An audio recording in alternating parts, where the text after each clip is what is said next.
Now coming to the securities market. So securities can be of two type: shares, which can be further classified into equity share, preference share, derivative, or it can be debt instrument, bond, debenture वगैरह, है ना. तो shares और debentures में I have already discussed the difference between the two. Shares, they provide the capital money,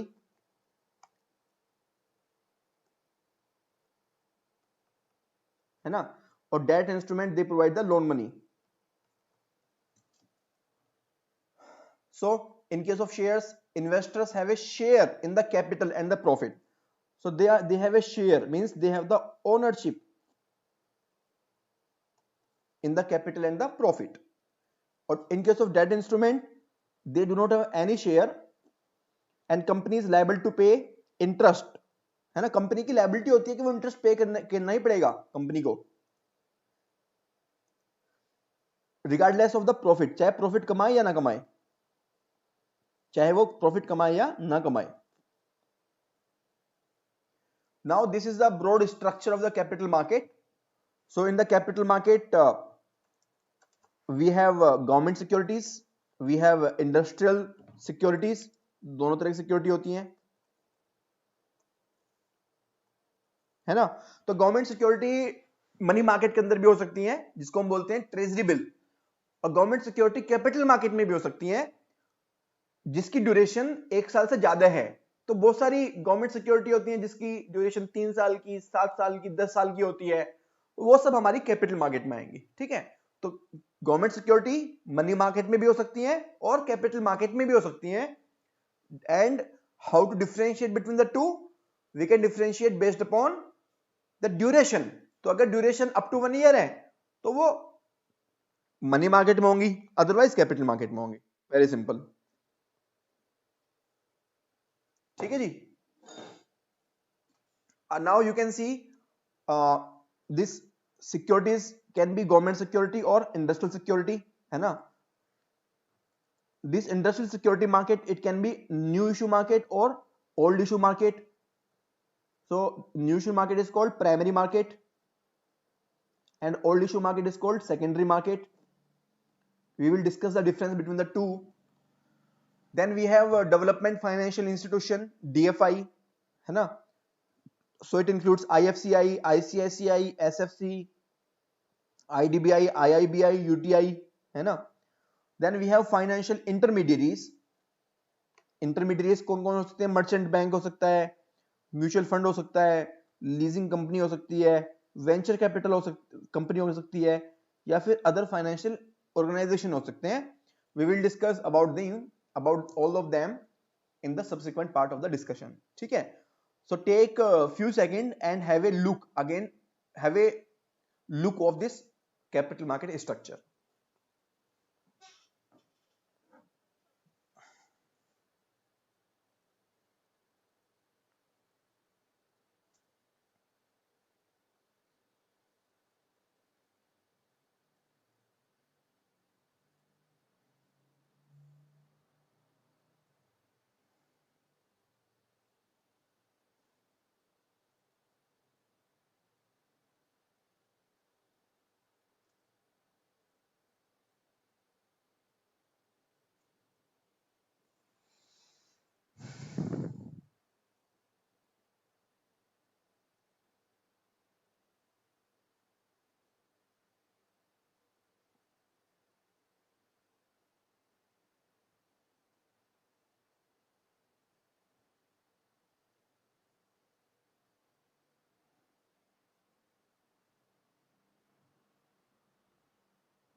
ठीक है जी, आगे बढ़ते हैं.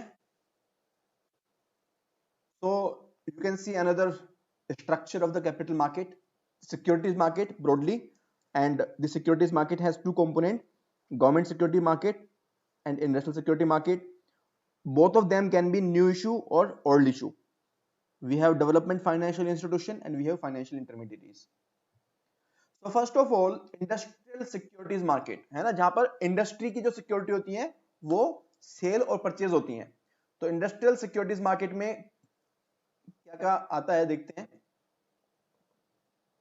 So it is a market for the securities of industrial and commercial organizations. Both the government and the industrial securities are traded in the primary as well as secondary market, है ना। तो primary और secondary market दो market होती हैं जिसके अंदर दोनों गवर्नमेंट सिक्योरिटी और इंडस्ट्रियल सिक्योरिटी दोनों ट्रेड होती हैं। लेकिन इंडस्ट्रियल सिक्योरिटी का मतलब क्या होता है? इंडस्ट्रियल सिक्योरिटीज मींस दो securities which are issued by the industries and the commercial organisations. So one instrument is debenture. It is just like bond but they are unsecured, है ना। So what is the difference between the bond and the debenture? So debenture is unsecured and bond is secured, है ना। तो debenture वाले case में कोई भी guarantee नहीं है कंपनी की तरफ से, जो कंपनी पैसा रिसीव कर रही है, the issuer of the debenture, they are not giving any guarantee, there is no collateral. But in case of bond there is a guarantee or there is a collateral that if I am not able to pay your money, this is my land and you can sell this land and the money can be recovered from this land, है ना। So in case of bond there is some kind of security, but in case of debenture there is no such security, ठीक है। So this is the primary difference between the two.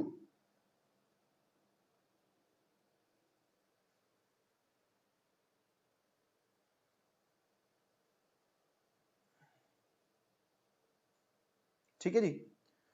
So it means there is no surety for the debentures. The lender lends money to companies without any surety. In case of bonds there is some surety. It may be plant, machinery, building, land, etc. तो कुछ ना कुछ security रखी हुई होती है और अगर कंपनी पैसा वापस नहीं दे पाती है तो इन्वेस्टर्स उस बॉन्ड को, उस प्लांट, मशीनरी, बिल्डिंग को सेल करके पैसा रिकवर कर सकते हैं। Shares are of two types, one is equity share and another is preference share. तो एक इक्विटी शेयर होता है और एक प्रेफरेंस शेयर होता है। What is the difference between the two, the shares and debentures? तो शेयर्स होते हैं, they are ownership capital,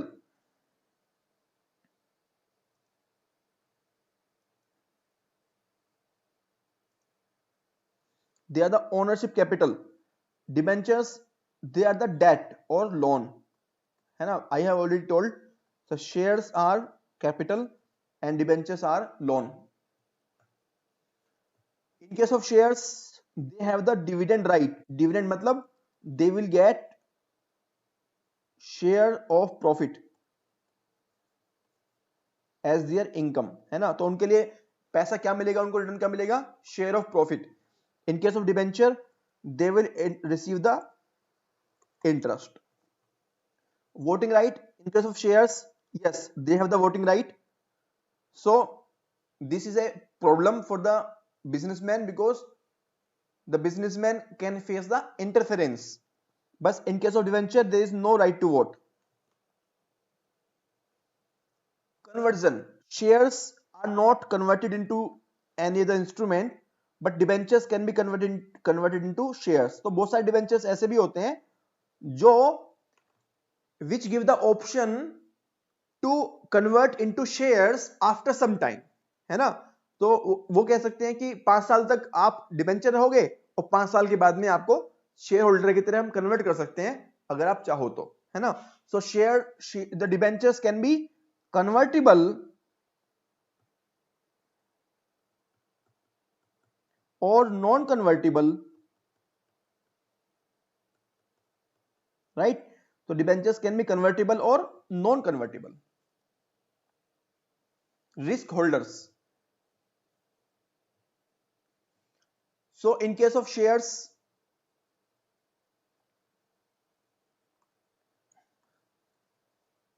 the risk is more to investors, क्योंकि कोई गारंटी नहीं है पैसा आने की। अगर कंपनी को लॉस होता है तो उनको कोई रिटर्न नहीं मिलने वाली। लेकिन डिबेंचर्स वाले केस में देयर इज फिक्स्ड इंटरेस्ट जो आना ही आना है, चाहे कंपनी को प्रॉफिट हो या ना हो, जो इन्वेस्टर है उसको पैसा मिलना ही मिलना है, तो रिस्क कम होता है। Shareholders do not have any lien, sorry,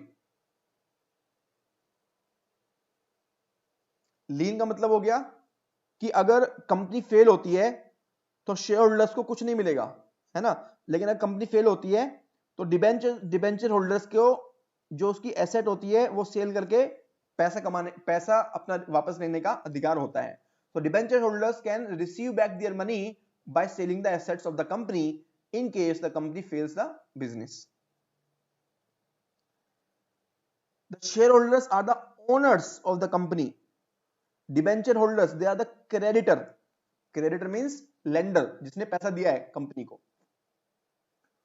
eight the time of liquidation, liquidation मतलब जब कंपनी बंद होती है उस समय शेयर होल्डर का जो राइट होता है वो सबसे कम होता है, रेजिडुअल राइट, मतलब लास्ट में इसका राइट आएगा। बट डिबेंचर होल्डर का फर्स्ट राइट होगा। कंपनी अगर बंद हो रही है तो फर्स्ट राइट किसका होगा? डिबेंचर होल्डर का। शेयर होल्डर का सबसे लास्ट राइट होगा।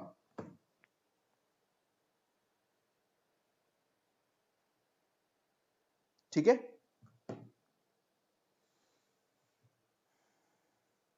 लिवरेज, लिवरेज बेनिफिट का मतलब क्या होता है?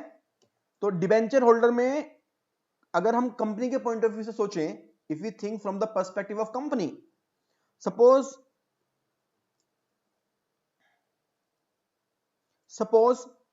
The rate of interest promised is 8%, है ना, लेकिन जो प्रॉफिट हो रहा है वो 20% हो रहा है कंपनी को, तो 12% का फायदा हो गया ना।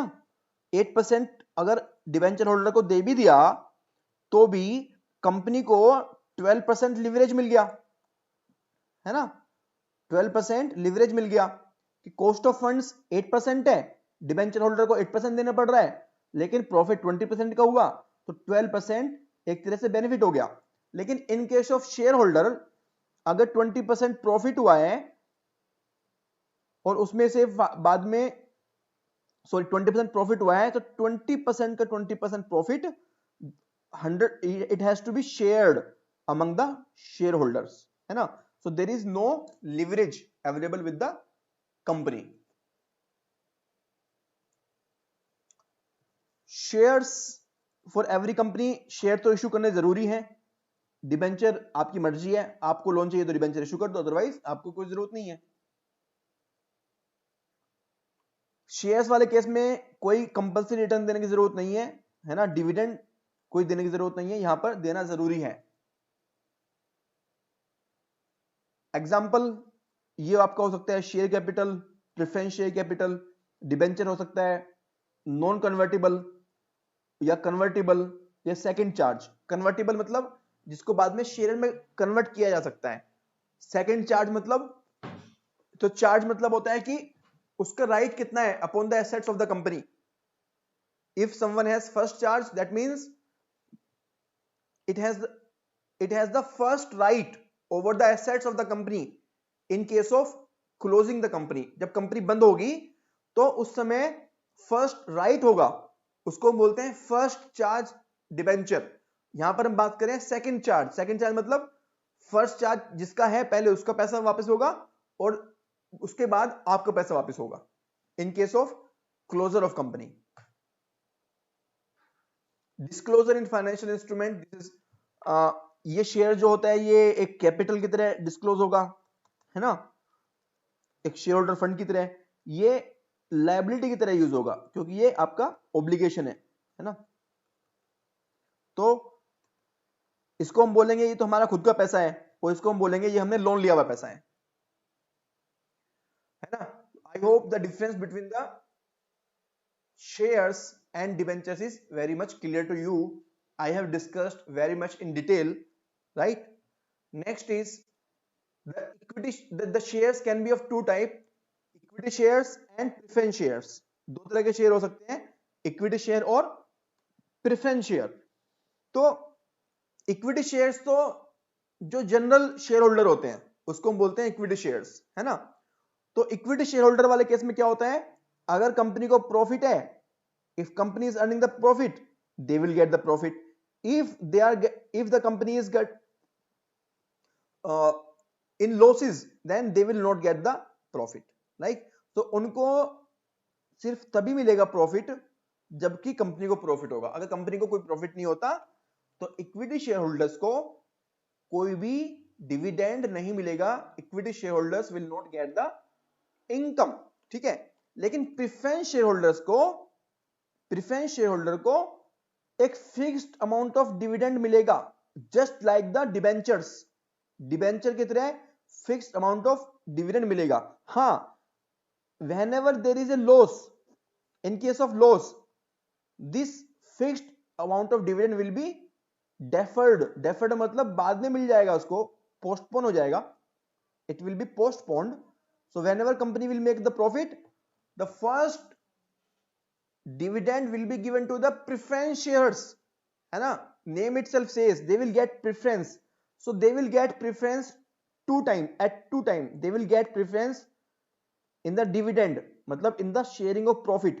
So they will get the preference in sharing the profit, and second time they will get the preference whenever there is liquidation of the company. जब कंपनी बंद होगी तो उस समय भी the first money will be given to the preference shareholder.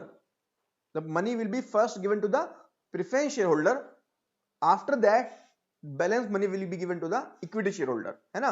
तो preference shares वाले case में two kind of preference are given to the preference shareholder. One is at the time of sharing of profit, and second is at the time of closing of company. Now, how the preference shares are different from the debenture holder? आप बोलोगे sir debenture holder में भी तो same चीज थी. Debenture holder were also getting the fixed rate of interest and preference share are also getting the fixed rate of dividend. The major difference is that in case of loss, we have to give interest to the debenture holder. So whether company is earning the profit or not, still the interest has to be given to the debenture holder. But in case of preference share, when there is a loss, the dividend can be postponed to a later time. Whenever profit will come, at that time we will give the dividend to the preference shareholder. तो पहला right किसका होगा, preference share holder का होगा, लेकिन जब profit होंगे तभी होगा, अदरवाइज कोई ऑब्लिगेशन नहीं है, ठीक है. Second difference between the preference share holder and the debenture holder is that preference share holder get the priority less than the debenture holder eight the time of liquidation, ठीक है. Now, difference between the equity share and the preference share. So, equity share, they are the foundation capital. तो जो real owners होते हैं, जो founder होते हैं, जो कैपिटल लगाते हैं, उसको बोलते हैं इक्विटी शेयर. और प्रेफरेंस शेयर मतलब वो बाद में पैसा लेके आते हैं, उनको प्रेफरेंस मिलता है ओवर द इक्विटी शेयर, ठीक है. डिविडेंड, इक्विटी शेयर होल्डर को डिविडेंड मिलना जरूरी नहीं है, not mandatory, but preference share को yes, they will get non cumulative और क्यूमुलेटिव. नॉन क्यूमुलेटिव मतलब होता है कि जब प्रॉफिट होगा तब मिलेगा, अदरवाइज नहीं मिलेगा, और लॉस में उनको कोई शेयर नहीं करना, है ना. इक्विटी शेयर होल्डर्स को they have to share the loss also, है ना. They have not to share the loss, है ना. और यहां पर क्यूमुलेटिव का मतलब हो गया कि अगर किसी साल प्रॉफिट नहीं मिलेगा तो फ्यूचर में इकट्ठा करके वो प्रॉफिट आपको देना होगा. अगर 5% करंट ईयर का है, 5% नेक्स्ट ईयर का है, और दोनों साल कंपनी ने प्रॉफिट नहीं दिया, तो तीसरे साल उसको ये 2 साल का भी प्रॉफिट देना पड़ेगा जब कंपनी प्रॉफिट में आएगी तब, है ना. तो प्रॉफिट में जब आएगी तब क्यूमुलेटिव डिविडेंड देना पड़ेगा, ठीक है। इक्विटी शेयर में जो रेट ऑफ डिविडेंड होता है वो फ्लक्चुएट करता रहता है, और प्रेफरेंस शेयर में ये फिक्स रहता है। वोटिंग, इनको अधिकार होता है वोटिंग करने का, इनको अधिकार नहीं होता। रीपेमेंट, इक्विटी शेयर जरूरी नहीं है कि रीपेमेंट हो, क्योंकि वो मालिक होते हैं, जब तक कंपनी चलेगी तब तक इक्विटी शेयर्स रहेंगे। प्रेफरेंस शेयर्स, उनका पैसा वापस होगा कुछ समय बाद। इक्विटी शेयर्स ये एक ही तरह के होते हैं, और प्रेफरेंस शेयर्स ये कई तरह के हो सकते हैं। कन्वर्टिबल मतलब which can be converted into equity shares in future. Non convertible मतलब जिनका कोई कन्वर्जन नहीं होगा। क्यूमुलेटिव मतलब for whom the dividend is accumulated if it is not paid by the company. Participatory मतलब which have the power to participate in the decision making also, so they can be of different types. At the time of liquidation, equity shares, they have the least preference, least priority, है ना, तो इनको पैसा सबसे बाद में मिलेगा, है ना। And preference shares generally they get more priority as compared to equity shares. Participation in management, yes, they are primarily responsible for management, but they do not have the participation right all the time. Conversion, equity shares cannot be converted into preference, but preference shares can be converted into the equity shares. Compulsory to issue, yes, this is compulsory, this is not compulsory. Tradable, they are tradable, but they are not tradable. So these are the small differences, not that much important for you. I am skipping because this much of depth is not required for the civil service examination. The next is government securities market. So it is the market for the government and semi government securities, है ना।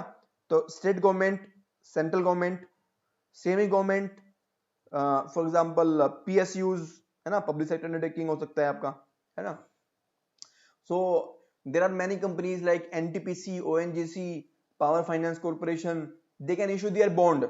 So if they issue their bond, that is also part of the government security market, and it is backed by the RBI. It is also known as gilt-edged market. What is the meaning of gilt-edged? Gilt-edged means best quality. Why best quality? Because government is giving the sovereign guarantee, है ना, government gives the sovereign guarantee.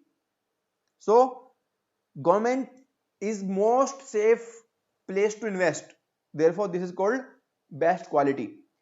The government securities are more reliable, that is why they are called gilt-edged security, है ना। तो gilt-edged का मतलब होता है which are guaranteed by the government and they are more reliable.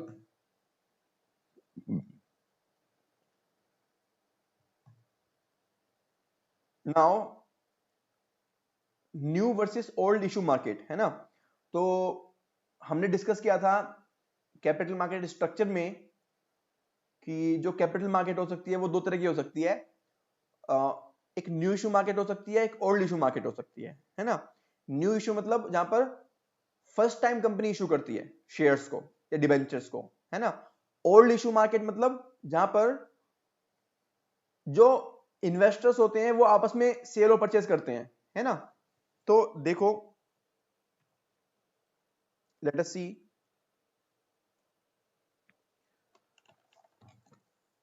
so in case of new issue,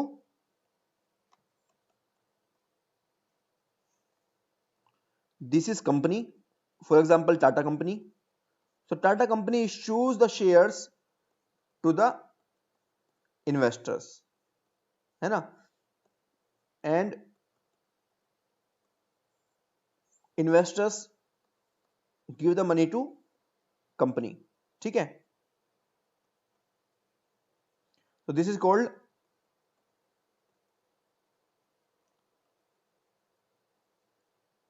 primary market, ठीक है. Another is old issue market और this is called secondary market.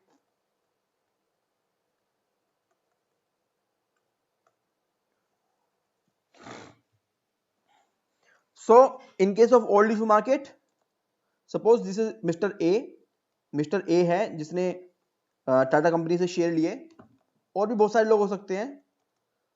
Suppose mister A है, अभी उसको sell करना है. Mister A want to sell this share, so he will sell to mister B. Mister B want to sell, he will sell to mister C, and so on. So any number of trading can happen, है ना. So in case of secondary market, the buying and selling happens between the investors, है ना. In case of new market, the primary market, the company issues the shares to the investors, ठीक है. तो new issue market primary market होती है और old issue market secondary market होती है. इन केस ऑफ न्यू इशू, एक चीज आप देख सकते हो कि पैसा किसके पास आ रहा है. पैसा आ रहा है कंपनी के पास में. तो न्यू इशू मार्केट में the money is received by the company, है ना. ओल्ड इशू मार्केट में शेयर कंपनी का ही है, लेकिन पैसा किसको मिल रहा है, इन्वेस्टरों को. एक इन्वेस्टर दूसरे इन्वेस्टर को सेल कर रहा है, या तीसरे को कर रहा है ना. Similarly the money and the share is being bought and sold between different investors. In case of new issue, the sale and purchase of share is happening between the company and the investor, है ना. तो participant, in case of new issue, the participant are the company and the investor. In case of secondary market, the participants are only investors, ठीक है. So new and old issue market. The new issue market is also known as primary market. The old issue market is known as secondary market. In the new issue market, the securities issued by the issuer are purchased by the investor, है ना. तो company, यहां पर जो issuer है मतलब company Tata ने issue किया और मिस्टर ए ने परचेज कर लिया. In another way, sell and purchase of new और fresh first time issued securities carried out. तो फर्स्ट टाइम या फ्रेश इशू जो हो रहा है उसका आपका सेल और परचेज हो रही है. इन case of old issue market, the sale and purchase of securities that are already issued in the new issue market is carried out. In India, both new and old issue markets are regulated by the SEBI. So the regulator of both new and old is SEBI, Securities and Exchange Board of India. So this can be a possible question in the examination. They can ask who regulates which market, है ना. तो in both the cases the regulator is same, that is the SEBI.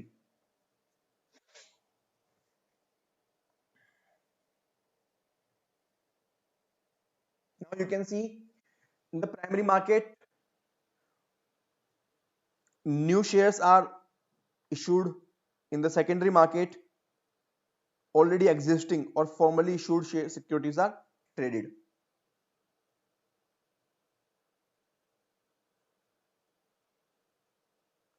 Here the type of purchasing is direct and here indirect. Direct between company and investor, and here between two investors. Financing, it helps to supply fund to the budding enterprise. तो यहां पर पैसा किसको मिलता है, company को मिलता है, for expansion and diversification. Secondary market में पैसा किसको मिलता है, कंपनी को नहीं मिलता. How many times in the primary market? Only once the security can be sold. In the secondary market, multiple times the security can be sold. So all these points I have discussed, you can see later on. I am fast forwarding. Now coming directly to the Securities and Exchange Board of India, that is SEBI. SEBI के बारे में बात करते हैं. तो SEBI is a regulator of the capital market or stock market, and it was established in 1988 for the development and regulation of securities market through a resolution of government, है ना. तो primarily starting में this was an executive body which was established as per the government resolution. later on it became the statutory body in 1992 as per the SEBI Act. So there is a act which is called SEBI Act. According to this act, this is a statutory body as of now.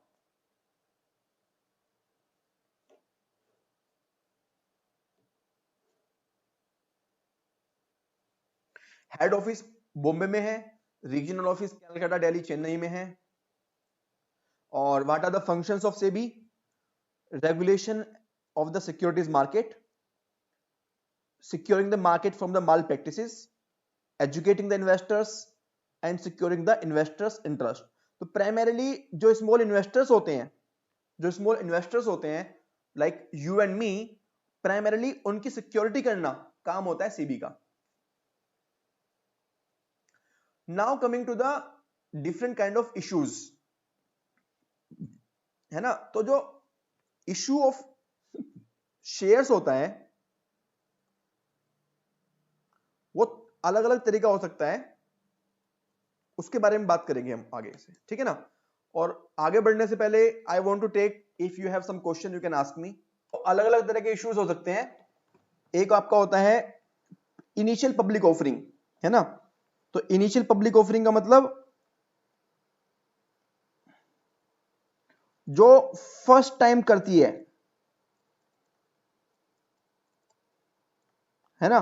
तो suppose I open a company. After opening the company, I issue share for the first time. So first time issue of share is called initial public offering, IPO. आपने नाम सुना होगा IPO का. तो आप newspaper पढ़ते होगे, आप उसमें देखते होगे कि जो नई नई कंपनीज होती हैं वो IPO इशू करती हैं, या कोई पुरानी कंपनी भी हो सकती है, लेकिन पुरानी कंपनी ने कभी भी कोई शेयर इशू नहीं किए. अभी वो फर्स्ट टाइम पब्लिक के पास जाकर के पैसा मांग रही है. अभी तक जो है जो उसके जो ओनर्स थे उन्होंने अपने पैसा डाला, उन्होंने अपनी जेब से पैसा डाला था, लेकिन अभी वो फर्स्ट टाइम मार्केट में जाकर के लोगों से पैसा इकट्ठा करना चाहती है. तो the first time issue will be called initial public offering और IPO. उसके बाद जितनी भी पब्लिक ऑफरिंग होंगी, जितने भी इशू होंगे, उसको हम बोलेंगे फॉलो ऑन पब्लिक ऑफरिंग और FPO. इसको हम बोलेंगे FPO, ठीक है. अदर इश्यूज में आता है आपका प्राइवेट प्लेसमेंट. प्राइवेट प्लेसमेंट मतलब सपोज मैंने अपनी कंपनी खोली, तो मैं पब्लिक के पास नहीं जाना चाहता. I don't want to go to the public, because going to the public means very long process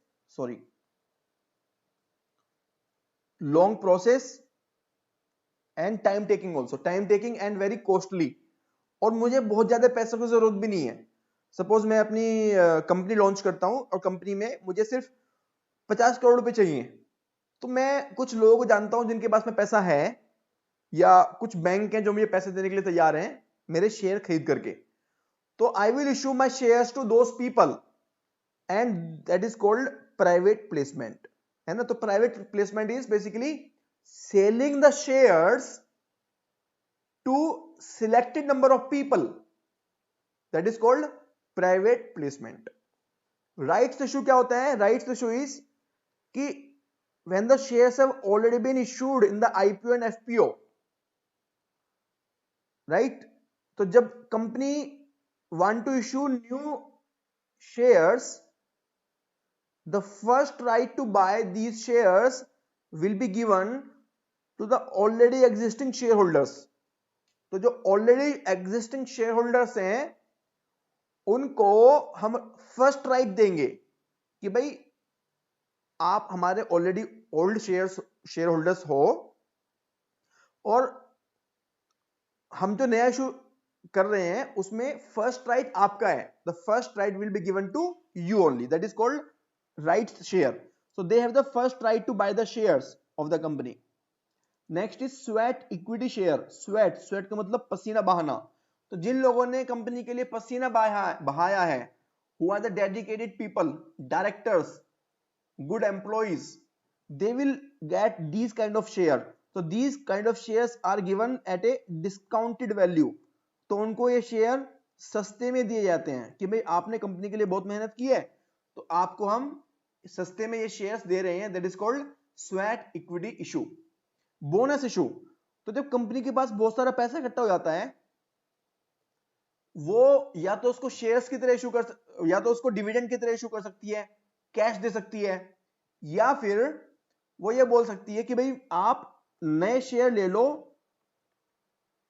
free of cost, आपको हम नए शेयर इशू कर रहे हैं फ्री ऑफ कॉस्ट, तो उसको बोलते हैं बोनस इशू, है ना। तो I am repeating again this entire chart.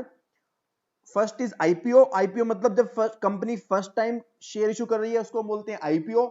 तो एग्जांपल के लिए अभी 2-3 महीने पहले IRCTC, Indian railway catering and tourism corporation, उन्होंने अपना शेयर इशू किया था फर्स्ट टाइम, तो उसको बोलते हैं आईपीओ। एफपीओ मतलब फॉलो ऑन पब्लिक ऑफर, मतलब पहली बार के बाद जितनी बार भी इशू किया जाएगा उसको एफपीओ बोलेंगे। प्राइवेट प्लेसमेंट मतलब जब कुछ गिने चुने लोगों के पास हम जाकर के we are going to the selected number of people. Rights मतलब the first right to purchase the new shares is given to the existing share holder, so that is called rights issue. Sweat issue मतलब the people who have worked a lot in the company, they are given the shares at a very low cost. Bonus issue matlab the profit is distributed in the form of giving new shares free of cost. So these are the different kind of issues. So public issue, it can be either IPO यानी कि नया issue हो गया, या फिर FPO जो again आपका बाद में इशू हो रहा है, ठीक है। IPO FPO, IRCTC का IPO आया था, ये आईपीओ का डॉक्यूमेंट होता है जो आपको न्यूज़पेपर में देखने को मिलेगा, है ना।